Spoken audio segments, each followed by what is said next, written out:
Bizda bitta maqsad bor edi. O'zimizniki bo'lishi kerak. O'zimizda ishlab chiqariladigan, o'zimiz ishonadigan va o'zimiz eksport qiladigan mahsulot. Biz shunchaki qilib ko'ramiz demadik. Biz eng yaxshisini qilamiz dedik va buni uddaladik.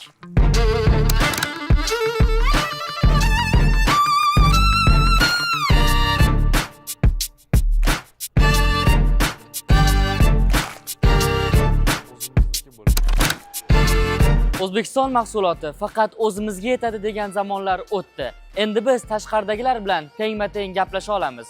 Sertifikatlarda bizning ismimiz, mahsulotlarda bizning muhr, tashqarida esa hayrat, tan olish va hurmat.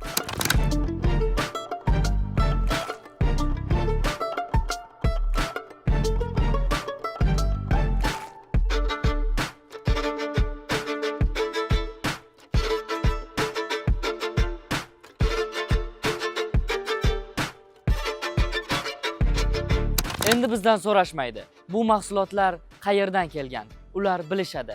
Vero bo'lsa, bu O'zbekistondan.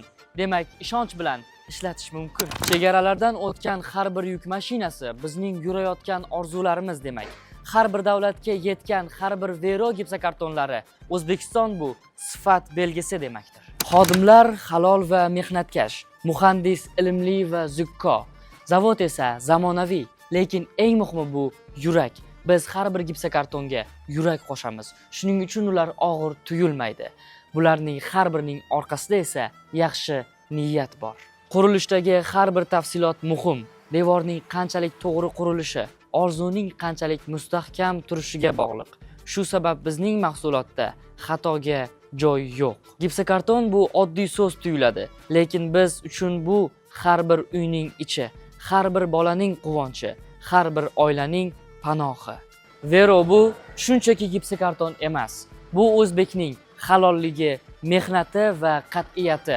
Bu yutuqqa ishonish va qilgan ishini faxr bilan dunyoga ko'rsatish.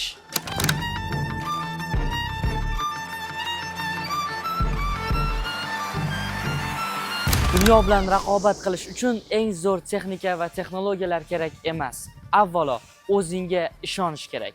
Biz o'zimizga ishonamiz. Biz yaratamiz.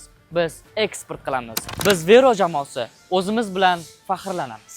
Har kim o'z ishini qiladi, lekin biz o'z vazifamizni emas, o'z missiyamizni bajaryapmiz. O'zbekistonni sifatli mahsulotlar bilan tanitish bu o'zimizning shaxsiy orzuyimiz emas, bu bizning javobgarligimiz. Vero bu bizniki, siz uchun va butun dunyo uchun. Vero bu O'zbekiston nomidan gapiradigan brend. Ha aytgancha, Vero milliy g'urur va buyuk kelajak poydevori.